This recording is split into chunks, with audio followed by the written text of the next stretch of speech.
In this video, I will show you how to withdraw from Binance to bank or mobile money account. So, let's get started. The very first step is to open your Binance mobile application. Once you're logged in, you'll see the home screen. There are a couple of ways to get to the P2P trading section, but the easiest is usually right on the home screen. Look for the icon that says P2P trading, or sometimes it might be under a More menu, then look for Trade and then P2P. Once you find it, tap on it. This will take you to the Binance P2P marketplace, a vibrant hub where you can directly buy and sell cryptocurrencies with other users using your local currency. Now, this is crucial. At the top of the P2P interface, you'll see two main tabs, Buy and Sell. Since our goal today is to withdraw money from Binance to M-Pesa, we are essentially selling our crypto. So, make sure you tap on the Sell tab. You'll then see a list of various cryptocurrencies like USDT, BTC, BUSD, BNB, and ETH. For most P2P transactions, especially for withdrawing stable value, USDT, Tether, is the most commonly used. If your funds are in a different cryptocurrency, you might need to convert them to USDT first in your spot wallet before coming to P2P. Assuming your funds are in USDT, select USDT. Now, let's talk about finding the right buyer. This is where safety and trust come into play. You'll see a list of merchants, each offering to buy your USDT at a specific rate. But what's most important here is not just the rate, but their reliability. Look closely at each merchant's profile. You'll see several key indicators. Trades, this shows the number of completed trades the merchant has successfully executed. A higher number indicates more experience and activity. Completion rate, this is expressed as a percentage, like 99% or 100%. This tells you how often the merchant successfully completes a trade after starting it. Always aim for merchants with a completion rate of 98% or higher. This is a strong indicator of trustworthiness. Likes and positive feedback, some merchants also have a thumbs up or positive feedback percentage. Again, higher is better. Payment methods, on the right side, you'll see the payment methods they accept. For our purpose, we're looking for someone who accepts M-Pesa Kenya. You might also see options like Equity Bank, KCB, or other bank transfers if you prefer those. You can also use the filter option, usually a small funnel icon, to specifically look for merchants who accept M-Pesa. Beyond these metrics, also check the limit. This indicates the minimum and maximum amount of money they are willing to transact. Make sure the amount of crypto you want to sell falls within their stated range. For instance, if you want to sell 10,000 Kenyan shillings worth of crypto, ensure the merchant's limit covers 10,000 Kenyan shillings. Once you've identified a trusted merchant with a high completion rate, 98% or above, a good number of trades, and who accepts M-Pesa, you could just tap on the Sell button next to their listing. However, I want to show you the absolute best way to do this, so you don't have to manually check the limits and payment methods of every single seller.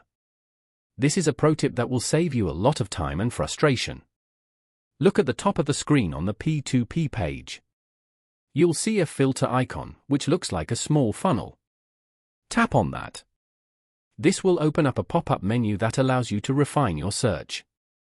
This is where you can tell the platform exactly what you're looking for. Now, a quick note before we proceed, cryptocurrency prices fluctuate rapidly. My balance just a moment ago was 18,196 Kenyan shillings and 41 cents, but it might have changed slightly by the time I place the order. So, when you're using the filter, it's best to be a little flexible. Under the amount field, you can put any amount within the range of the cash you have. For my demonstration, I will type in 18,150 Kenyan shillings. This gives me a little buffer to account for any small price changes. Next, you'll see payment time limit. I prefer quick transactions, so I'll select 15 minutes. This filters for merchants who are ready to process the payment quickly. Finally, under payment method, I'll select M-Pesa Kenya. Then, click Confirm. This way, the platform does all the hard work for you.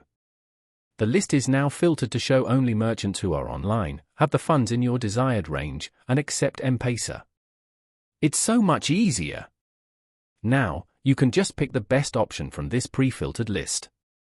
While you can choose any, it's still a good idea to quickly glance at the selection factors we discussed earlier, like a high completion rate. I'll go ahead and select the first one on the list. When I enter the amount, you can see my account had a balance of 18,196 Kenyan shillings and 41 cents. When I input the amount I want to sell, I can see that the final amount I will receive in my M-Pesa is 18,139 Kenyan shillings. The platform shows the exact amount of USDT I'm selling and the KES I'll receive.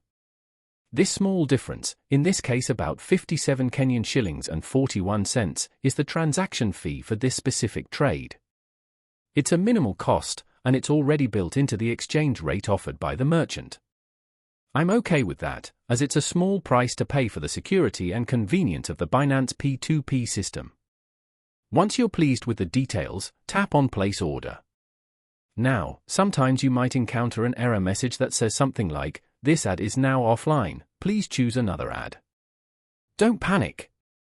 This is actually a normal occurrence and a sign that the Binance P2P system is working to protect you.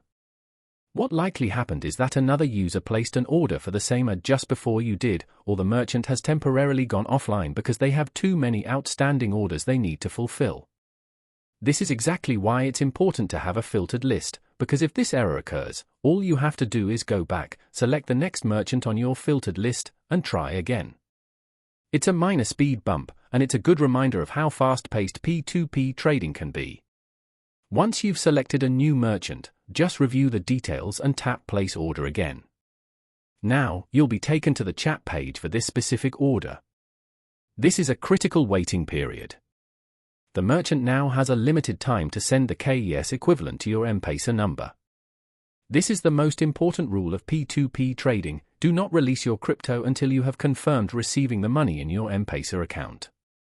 I repeat, wait for the actual M-Pesa message and confirmation from your bank, or check your M-Pesa balance. The merchant might send you a screenshot or say they've sent it, but always verify on your end first. You'll see a timer counting down. While you wait, keep an eye on your M-Pesa messages and balance. Once you receive the M-Pesa payment notification and confirm the funds are in your account, return to the Binance P2P chat page. You will then see a button that says Payment Received. Tap on this button. Binance will then ask you to confirm that you have indeed received the payment. Only after your explicit confirmation will Binance release the USDT from escrow to the buyer. This escrow system is what makes P2P trading on Binance so secure. Your crypto is held safely until you confirm payment, protecting both parties. It's an efficient, secure, and user-friendly process that puts you in control. This method is incredibly popular for a reason, offering flexibility and direct access to your funds in your local currency.